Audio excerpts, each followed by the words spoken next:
everybody, and welcome to another very special board game list video. Today's is special because this actually comes as a request from a Mr. William McGinnis, and on top of that, it was agreed upon or, touted forth by the entity known as the Board Game Sanctuary.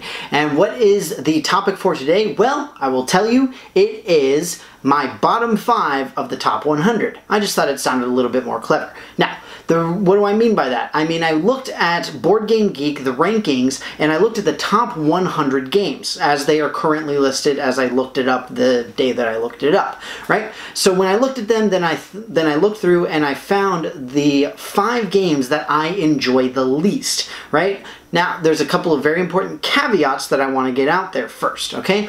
The first and most important one is that most of these things are extremely nitpicky, right? These are very minor details that just sort of turn me off to the games in general, and I'm just kind of like, for whatever reason. All right, there's a lot of little things like that, because do keep in mind these are games that are ranked in the top 100 of all games of all time. So they are good games, okay? These are not by any means bad games. It's just that for me personally, these are the top games, the top of the bottom games that I happen to dislike. There was just something about them that doesn't quite sit right with me, right? Second little rule or second thing to note in this case is that most of these games are on this list because there is another game that I like more, right? There's just something else about a different game that I personally prefer. And whether it's because it's a spin-off or a sequel or whatever you want to call it, or any of these kinds of things, doesn't really matter. More often than not, the reason that a game is on this list is because there's just something better that is similar mechanically that I happen to like. But that said, I will explain as I go through each one why I dislike it, and if relevant, why I like the other game more, right? I have done videos on this where I had my top 5 better games and like the play this, not that type of stuff. So you are more than welcome to take a look at those videos as well, because again, there's a lot of them.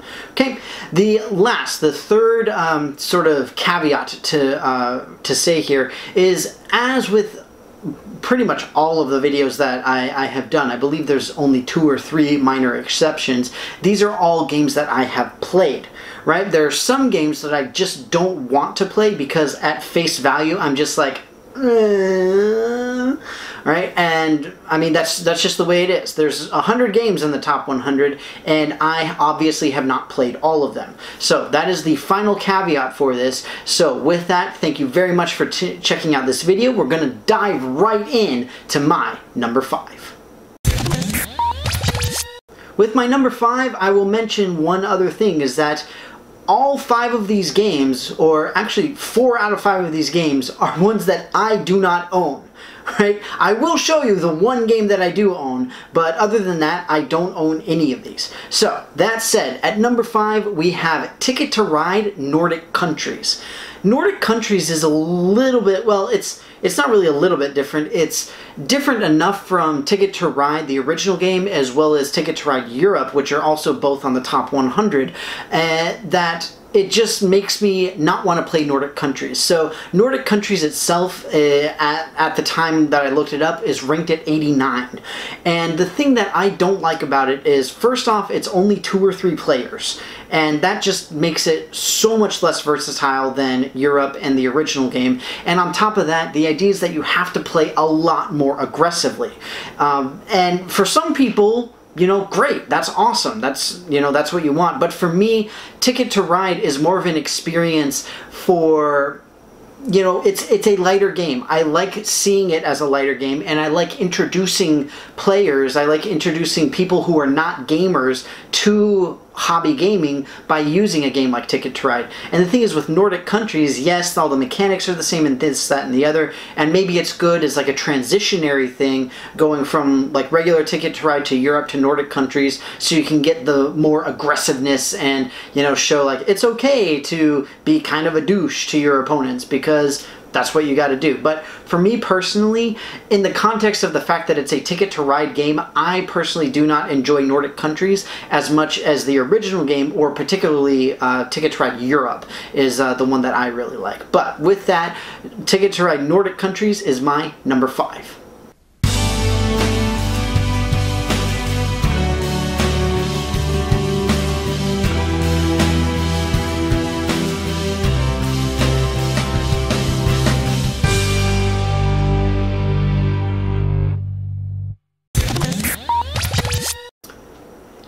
4, I've got the only game on this entire list that I actually own myself. It is a deck building game that I have talked about numerous times in this exact context, and it is Dominion. Right? Dominion is like the classic deck builder. As of making this video and looking it up, it is currently ranked as number 40 on the 100 list. The thing is that for me, I much prefer something like Dominion Intrigue, okay, which is actually ranked higher on the top 100 list. Now, to shift away from what I was talking about with Ticket to Ride Nordic Countries, I have the sort of opposite issue with Dominion to Dominion Intrigue. With a game like this, I view this as a heavier game. Deck building is a very distinct mechanic that requires a lot of strategy. And the thing is, with the base set of Dominion, you really don't have a lot of options of messing around with your opponent. And that's something that I really enjoy doing in a game like this. In a game like Ticket to Ride or Power Grid or something similar to that, where you're essentially messing with your opponents by blocking their paths deliberately and things of that nature, again, Ticket to Ride I view as an introductory game. Dominion, this is more, I mean, sure, it's an introductory deck builder for sure, but at the same time, I would want to get more of that interactivity that comes with something like Intrigue, or Prosperity has a few, but then not Seafarers, I keep thinking, but the Seaside, Dominion Seaside, that stupid pirate ship drives me insane every single time. I don't like the pirate ship, but oh my god, like that is exactly what I love about Dominion, or you know, this type of interactivity. It's like it drives me insane, but I love it. It's absolutely amazing. And the base game, especially after playing the other ones, you know, we're talking about same number of players. We're talking about, you know, being able to have a lot more interactivity at the table. It makes the game feel more impressive, for lack of a better term. Again, it is a good game. It is a great example of a classic deck builder, obviously, but in my opinion, there's just better ones out there. And if I'm not mistaken, I believe Legendary is on, at the very least, Legendary Encounters with the Aliens is on the top 100 list, and that one is absolutely amazing. But suffice it to say, Dominion base set is my number 4.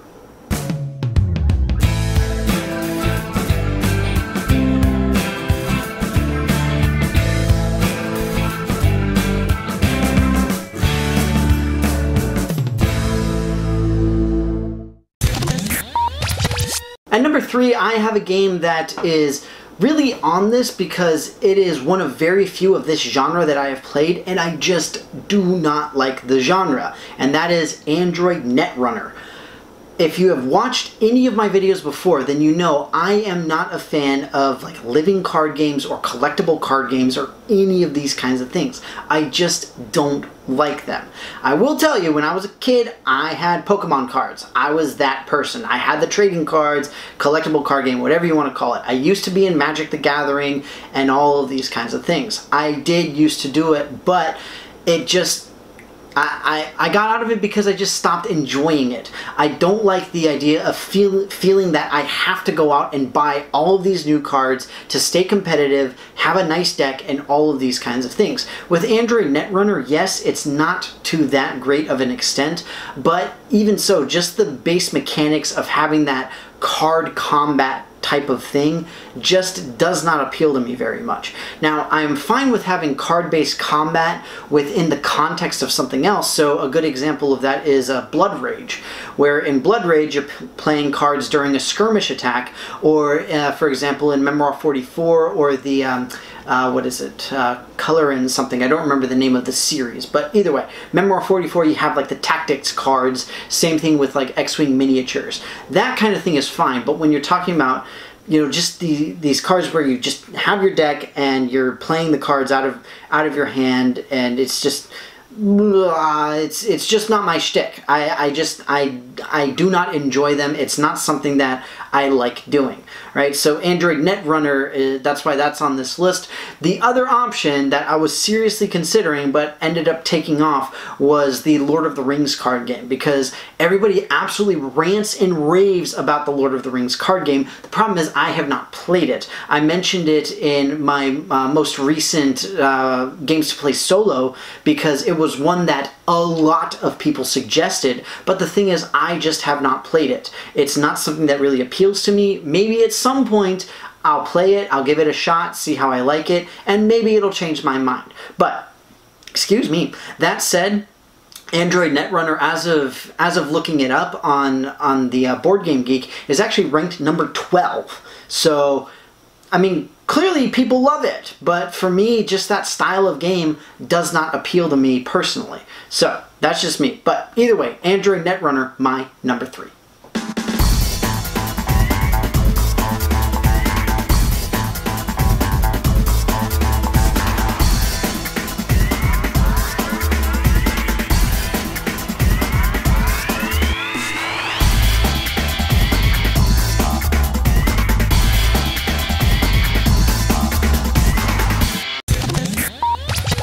At number 2, I've got another one of these sort of replacey type of games, and the thing is that I am actually one of these weird people who went backwards with it, where everybody moved on to this new game, and I sort of stayed with the old one. The new game that I do not like is Roll for the Galaxy, currently ranked number 34 on Board Game Geek.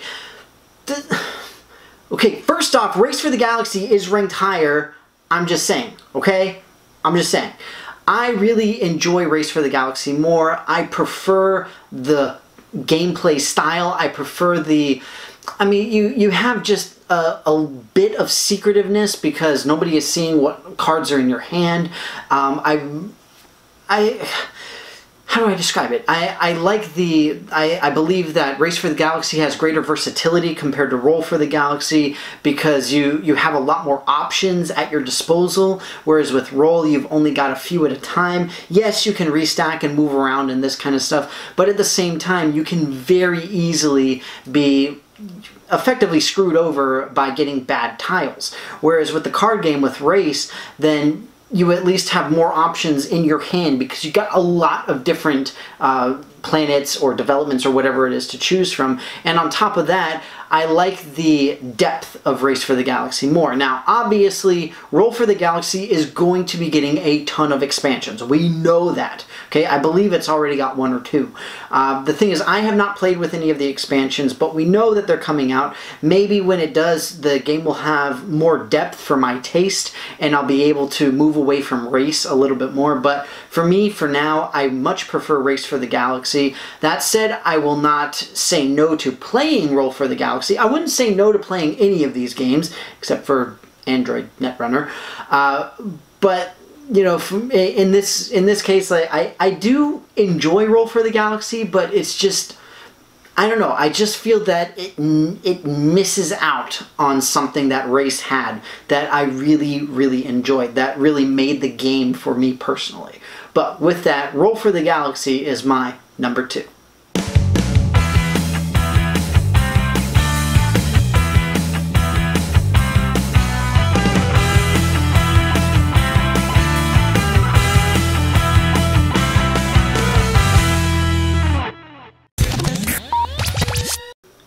At number 1, I have a game that is, for lack of a better term, a little bit weird to be on this list.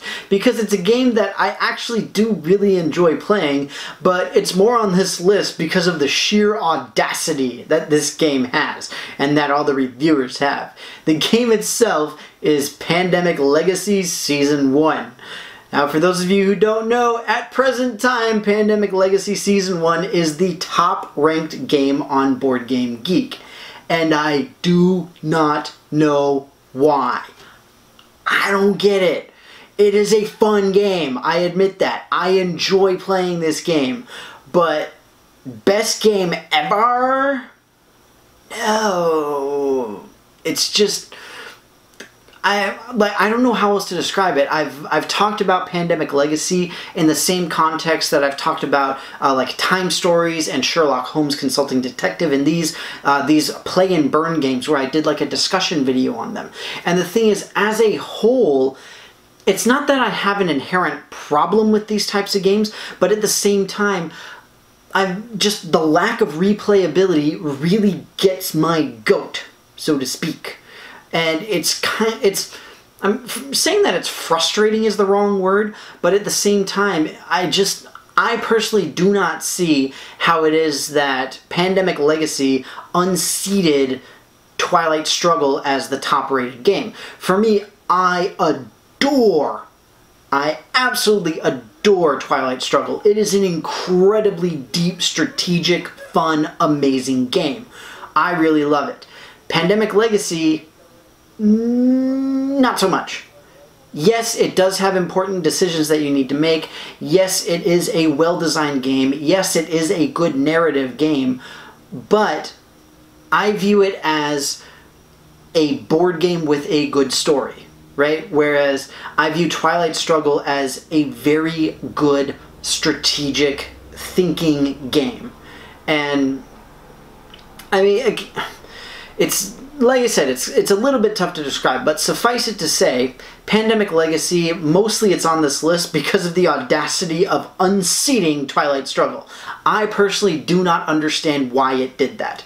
Yes, I enjoy the game. Yes, it's fun, but the lack of replayability in a game like Pandemic Legacy just doesn't make sense to me. I don't enjoy that aspect of it. It has relatively little versatility because, again, you play through it once and you effectively know what's going to happen. Like, yeah, maybe you could have gone left and instead you went right and this kind of thing, but at the same time, there's not a whole lot that really significantly changes when you play it again and again and over and with different people or whatever it happens to be.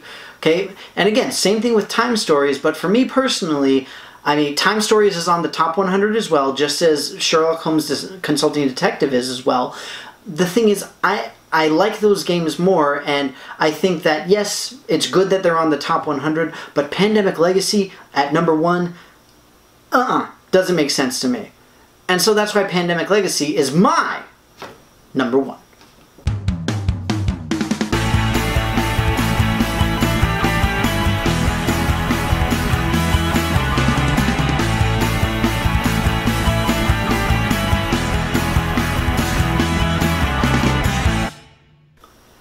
So that's it for me, everybody. Like I said, this is a relatively strange little video that we got going on here. Lots and lots of nitpicking, and essentially a lot of nerd rage. That's really what this boils down to. But with that, I hope that you really enjoyed it. As always, I would love to hear your guys' opinion on this. What are some really popular games that people enjoy and absolutely love that you just cannot stand? Like, what just makes you go, like, no, you are not touching it? Is it a specific mechanic? Is it a specific game? Is it something that, like, in the story, in the theme, anything along those lines? I would love to hear it. Put anything and everything in the comments below, please. And once again, I wanted to thank you so much to William McGinnis as well as Board Game Sanctuary for suggesting that I do this video. I hope that you guys enjoyed it. And with that, thank you very, very much again for being here, and I will see you next time. Thank you again, everybody, for watching my bottom 5 games of the top 100 rated of all time. Once again, I would like to thank William McGinnis and the Board Game Sanctuary for essentially coming up with and supporting the idea for doing this video. I hope you guys liked it, and I hope that everybody else who watched this video enjoyed it as well. Once again, I would love to hear what you guys have to say about this. What are your least favorite games that are really popular with other people, even if it's just within your own board gaming group? Please leave anything and everything in the comments below. As always, I've got several of my playlists linked up at the top of the page, so you can see more of my stuff, and you can click the big giant subscribe button to see more of me in the future. With that, thank you very much again, and I will see you next time.